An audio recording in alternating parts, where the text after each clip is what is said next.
Good evening, everybody. Hope you're doing well. Let's get into the daily market recap, starting with top ops and playbook trades from today. I felt like Walmart was one of the better opportunities we've seen in quite a while for a few reasons. This was, I would consider, a top op that I did log in the top ops database. I've started to do a write-up in there, which you can check out. The link is in the small account challenge channel.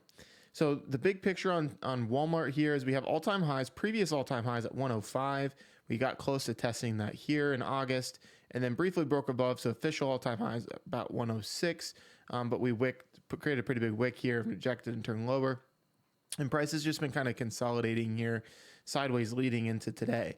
So then we get this, catalyst with OpenAI, which has become a theme within a narrative within the overall theme. So we have AI obviously as a major theme this year, and then within that theme, there's a narrative shift being created here with OpenAI in particular, cutting deals with AMD, AVGO, and so on and so forth. So a lot going on.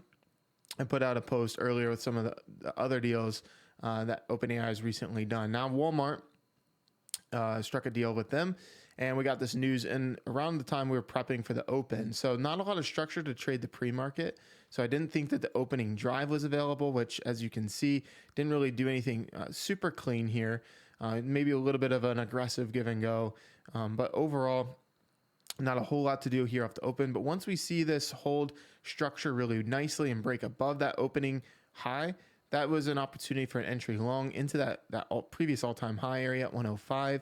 And then we spent some time basing over an hour to just below, validating that 105 area and its significance. So once that had tested, you have the catalyst at your back.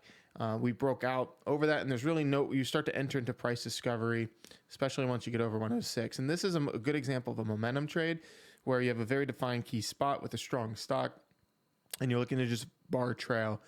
So I like to use a 5-bar trail on trades like this, which if you did, the risk reward is extremely good. So you're risking literally like 20 cents before you would 5-bar trail at about 106.60. So really, really nice opportunity. And then even after that, you had a bit of a nice reset here that created a last leg up into the close. So Walmart, really, really good. One to study and review for sure.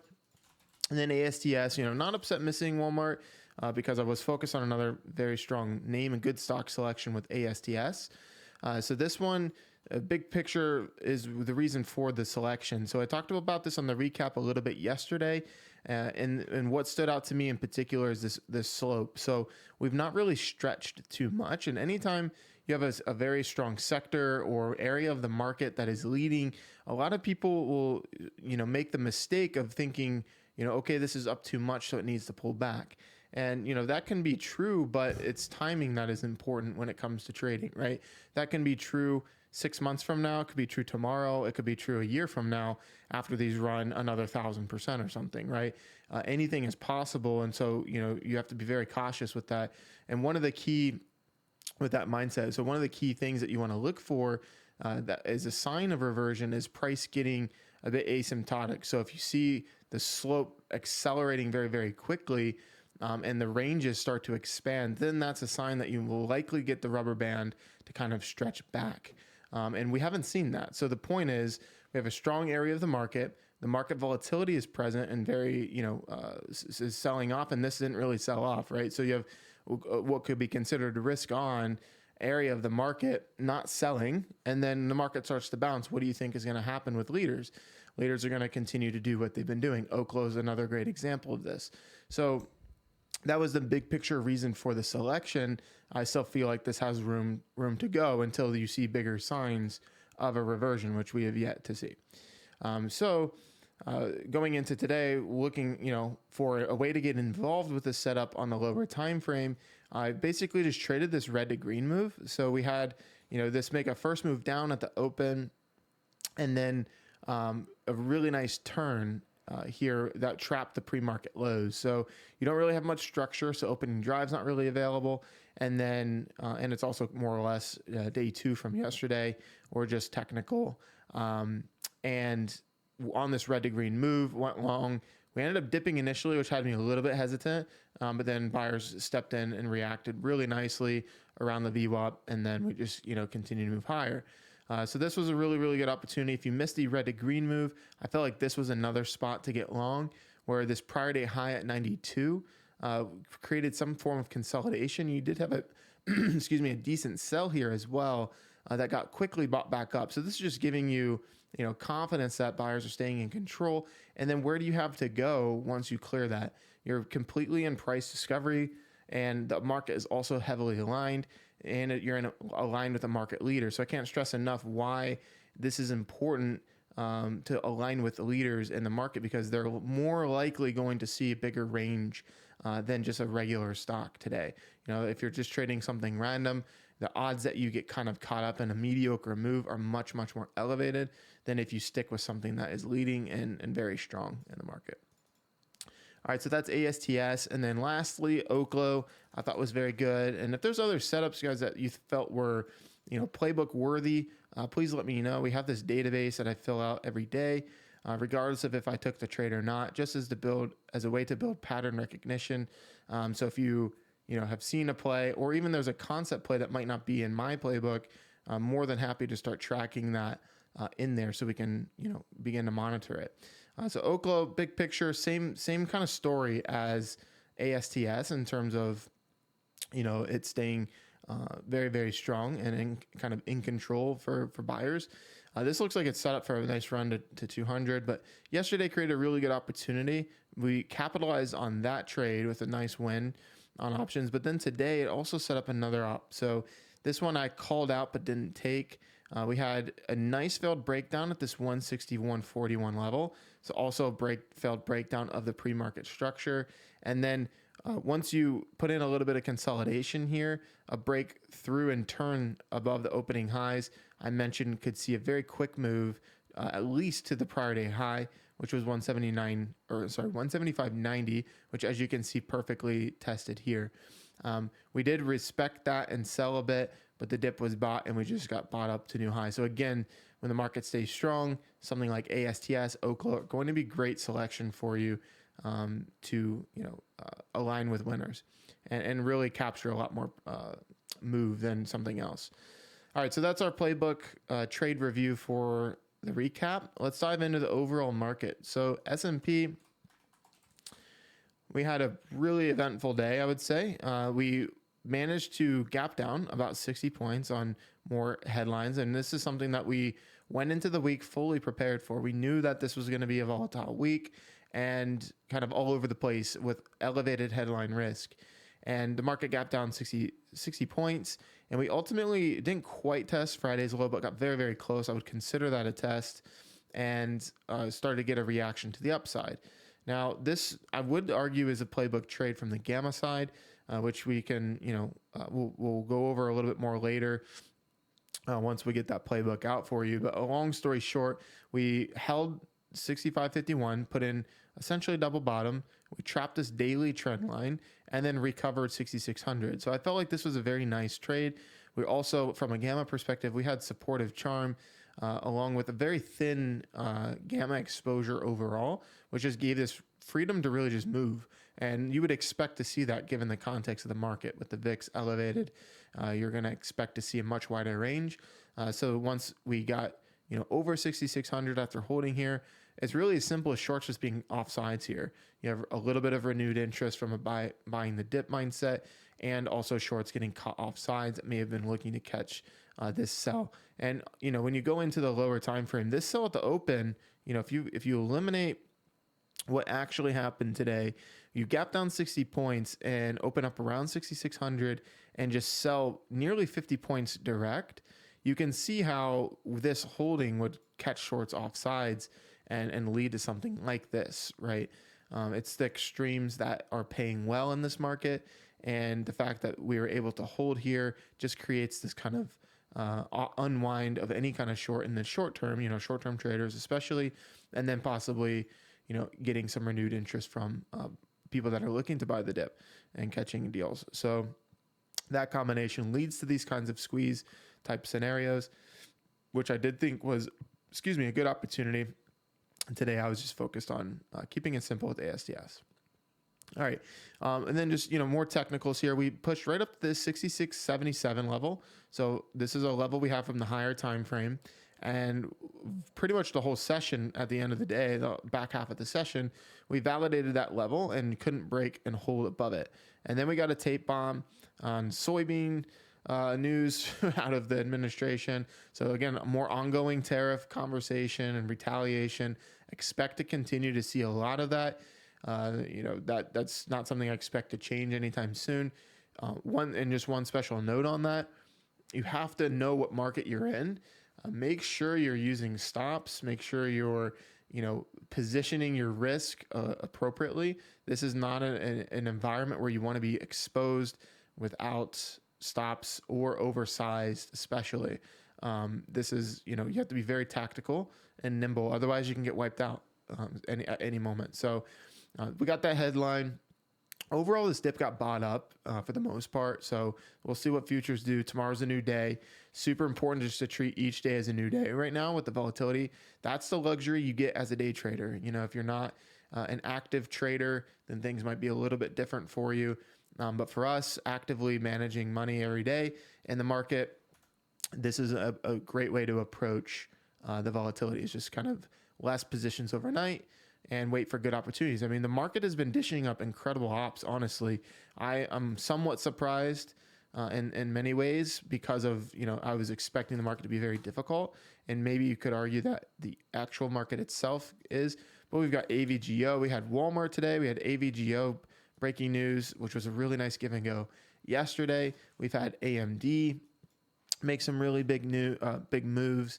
And others that I'm not necessarily thinking of off the top of my head right now. I think Oracle made a pretty decent move. But in ASTS, right? So we did trade that. ASTS and then OKLO. Yeah, what am I talking about? So OKLO, ASTS, AVGO, Walmart. Like, if you're focused on stocks that are moving, this has been a very, very good week. So that's why keeping an objective mindset is critical and not getting, making sure you survive long enough and just being ready for anything. All right. So big picture, where we go from here, this is, my point remains of like taking it one day at a time. So I'm not one to make big, bold predictions. I like to just trade what's in front of me. It's like a new game every day. That being said, just technically here, the psychology of 65.51 breaking from here, I think is a very strong setup for the downside. If we lose these lows the next time after testing and holding today, that's going to be a pain trade for longs, and we very likely unwind, in my opinion, to 6,500 to 64.80. If we continue to hold like we've been doing and push above the 66.77, 66.56 area, basically the midpoint of Friday's action, if we can hold above that, I favor a move to 6,700, possibly a squeeze to 67.50 or all-time highs. I would not rule that out. I would be ready for anything because you don't know what news you're going to get. We've got the government shutdown going on yet. We have Powell out there speaking, Fed speakers. We've got, and then obviously the China trade conversations going on. So at any moment we can go plus or minus 50 to 100 points. So there's really no reason to just, make these, crazy predictions. Just trade what's in front of you and you'll do well. So that is my spiel on the market. How about active positions for myself and Space Monkey? Still holding PayPal. Just a quick update on PayPal. We obviously got nuked a bit on the action from last week. Luckily, we took off half of our swing for January, quite literally near the highs for 100%, and then are just holding the other half, which those are at about break even. So even through all this selling, they've held their premium pretty well. And this 66.50 area is really what I've been watching for. Wouldn't shock me to see a bigger felt breakdown here before moving higher. But this did hold again at the bottom of this range. So for now, I'm just sitting tight, not really looking to do anything, not looking to add back the half we sold either, just looking to hang out and see how the next couple of sessions go before I make a decision. Tesla, as I'm holding, is dead, dead calls from a swing. My perspective on Tesla is I really still like it quite a lot. I think it's been really resilient. Normally when the market acts like this, if Tesla's weak at all, Tesla can see some really wild swings and big moves. And while we have gotten some volatility, notice how it just continues to be really reluctant to sell back to even 400. It's having trouble even pulling back to that spot. To me, that tells me that buyers are in control, and the risk is to shorts, in my opinion. Here, if we get back below 400, that can be a different story. I think shorts might be able to get a bigger grip on this thing, but for now, this is in my opinion setting up for quite a big move to the upside, which I'm ready to capitalize on. So I may just put another swing back on Tesla. I'm very bullish on Tesla until something changes, and it won't surprise me if one day we wake up and this is like up 8% on some news with robots or AI or something, right? Like not going to dive into all the things that Tesla's doing right now with like robo taxi and the humanoid robots and stuff, but it only in this and the reason I say all that is because in this environment we've got ASTS moving like it's moving, Rocket Lab. We have quantum names that are just not caring about the market selling off. We're just in an environment where if you've traded in this type of environment before, you know what's possible with certain names, especially like Tesla, which happens to be one of the more heavily shorted mega cap stocks. This is a bit of a cult stock, and when it really gets going, gamma squeezes and big moves are very likely. It's very prone to that. So anyways, that is my spiel on that. Don't really have much else going on. No other active positions right now. Space Monkey is holding an eighth. He told me, so I need to update that for him. He's on the eighth of OKLO, which OKLO looks great. I think OKLO is set up for 200. I think it's very possible we get that. And then watch list for tomorrow. So we've got a couple things to watch here. S&P, I like this idea. If we just go down to like the 30-minute, breaking over today's highs, I think is a magnet immediately to 6,700. So it's kind of the origin of this breakdown, and we'd be testing that. That is big resistance. So whether it clears or not is another conversation. Excuse me, but it is, I think, a very simple magnet if we can clear the highs, especially if we're recovering so easily from the tape bomb that we got today. All right, so that. Walmart is a day two. So I would say Walmart top op tomorrow, top focus. Typically doesn't trade the easiest, I will say, but with the news, I would expect it to act a little bit differently. So over today's high is a day two continuation setup. It's pretty straightforward there. APP caught my eye, not necessarily because it was having trouble today or anything. It does have an active failed breakdown at 567. What catches my eye more so than anything else is the fact that the bigger picture chart is a bit broken here. And so if the market does sell, this 567 level is super defined. And I can't imagine we don't get a very quick move, at least to 545, if the market were to sell and this failed breakdown. So I think this one could be really good in terms of stock selection and available range within a certain stock or an expectation of how much something can move. I think APP is a high candidate for having a bigger move than maybe some other stocks might have. So I just wanted to call that out. Keep that on your radar. And there's not a whole lot else that stood out to me, honestly. But one thing I did notice was Google. Google is just really holding well at these highs. It's essentially flagging. So which I will just go ahead and clean this up here.